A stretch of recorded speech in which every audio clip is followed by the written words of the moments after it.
Wenn wir an moderne Passagierflugzeuge denken, stellen wir uns unweigerlich die massiven Tragflächen, die donnernden Triebwerke und den endlos langen Rumpf vor.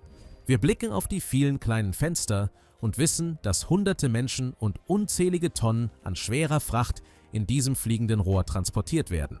Aber ein fundamentales, lebenswichtiges Detail der modernen Luftfahrt bleibt für die meisten Passagiere schlichtweg unsichtbar. Im starken Gegensatz zu unseren alltäglichsten Autos, bei denen der Treibstofftank meist sicher und tief unter dem massiven Chassis verborgen liegt, speichern Flugzeuge ihr brennbares Blut an einem scheinbar unlogischen Ort. Sie tragen viele tausende Liter an hochentzündlichem Kerosin direkt in den fragilen Tragflächen, die hoch über unseren Köpfen in den Himmel ragen. Dieser architektonische Entwurf mag im ersten Moment wie ein waghalsiges, unberechenbares Design wirken. Doch in Wahrheit verbergen sich hinter dieser Entscheidung brillante physikalische Gesetze und unerbittliche Sicherheitsvorkehrungen, die das moderne Fliegen überhaupt erst möglich machen. Willkommen beim Kern der Dinge. Wir analysieren heute, warum ein tonnenschweres Flugzeug in der Luft wie eine schier unzerbrechliche Wippe funktioniert. Wir klären, wie eiskalte Höhenluft das Kerosin vor der gefährlichen Verdampfung bewahrt und warum Flugzeuge in Notfällen einen unsichtbaren Regen auslösen müssen.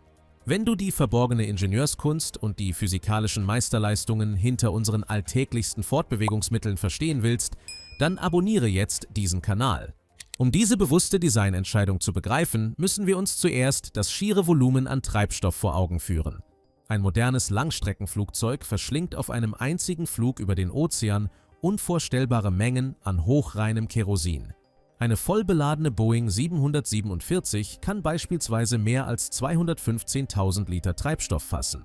Das entspricht nahezu dem exakten Volumen eines städtischen Schwimmbeckens, gefüllt mit einer hochexplosiven, flüchtigen Flüssigkeit. Wenn die Ingenieure einen derart immensen Tank ausschließlich im zentralen Rumpf des Flugzeugs platzieren würden, entstünde ein katastrophales Platzproblem. Der Tank würde den wertvollen Raum für lukrative Passagiere, lebenswichtige Fracht und komplexe elektronische Systeme fast restlos auffressen. Bei den massiven Langstreckenflugzeugen reicht der Platz in den Tragflächen für diese enormen Distanzen jedoch oftmals nicht vollständig aus. Diese Giganten der Lüfte verfügen zusätzlich über einen zentralen Tank im Bauch des Rumpfes, um die maximale Reichweite zu garantieren. Aber das ausgeklügelte System des Flugzeugs folgt einer eisernen, unumstößlichen Regel beim Verbrauch dieses Kerosins. Der zentrale Rumpftank wird von den Systemen immer als allererstes restlos leer gepumpt, während der Treibstoff in den Tragflächen unangetastet bleibt. Der Grund für diese präzise Reihenfolge liegt in der unbarmherzigen Strömungsmechanik und der strukturellen Belastung der Maschine. Du musst dir die Tragfläche eines Flugzeugs wie einen langen, flexiblen Balken vorstellen, der seitlich aus dem schweren Rumpf ragt. Während des rasanten Fluges erzeugen diese Flügel einen immensen Auftrieb, der die Enden der Konstruktion mit brachialer Gewalt nach oben zieht. Gleichzeitig zieht die unerbittliche Schwerkraft den massiven Rumpf unaufhörlich nach unten.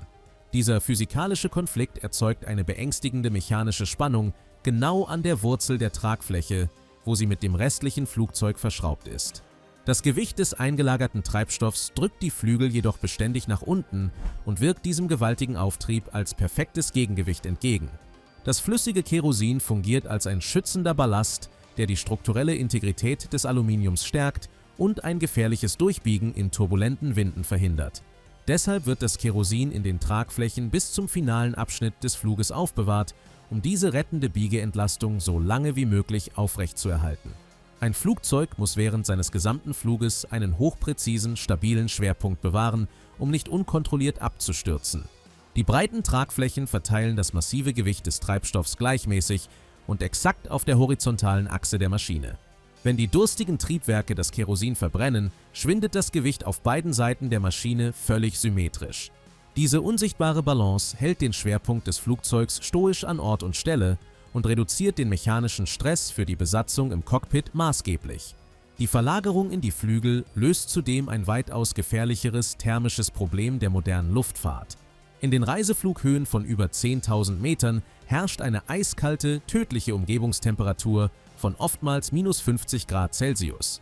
Gleichzeitig ist der atmosphärische Luftdruck in diesen gewaltigen Höhen so gering, dass flüssiges Kerosin im Inneren eines warmen Rumpfes unweigerlich zu kochen und zu verdampfen beginnen würde. Die Tragflächen fungieren in dieser lebensfeindlichen Umgebung wie ein massiver, unerbittlicher Kühlschrank aus blankem Metall. Die dünne Aluminiumhaut der Flügel ist permanent dem eisigen Fahrtwind ausgesetzt, was den Treibstoff im Inneren auf natürliche Weise stark herunterkühlt. Diese konstante, eiskalte Kühlung verhindert maßgeblich die gefährliche Dampfbildung und sichert den reibungslosen Fluss des Kerosins in die heißen Brennkammern der Triebwerke.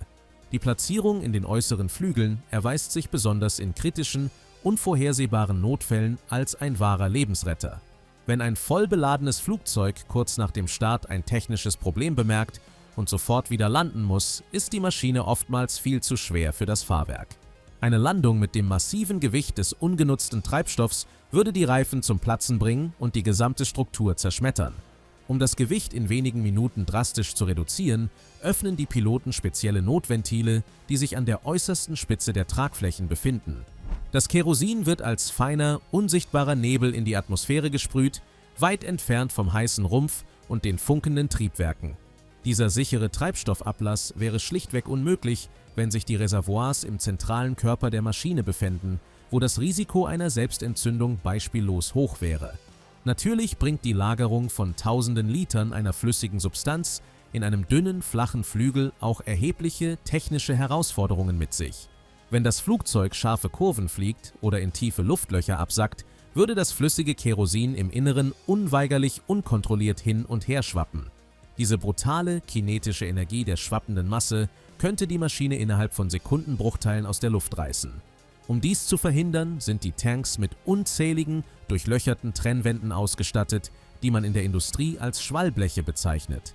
Diese durchdachten Wände brechen die zerstörerische Kraft der Wellen im Bruchteil einer Sekunde und zwingen den Treibstoff, geordnet an seinem vorgesehenen Platz zu verweilen.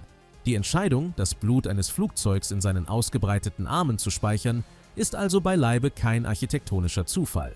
Es ist die ultimative Schnittmenge aus unbarmherziger Aerodynamik, lebensrettender Gewichtsverteilung und purer logistischer Effizienz. Die Flügel tragen nicht nur die schiere mechanische Last, um hunderte Menschen sicher über die tiefen Ozeane zu heben.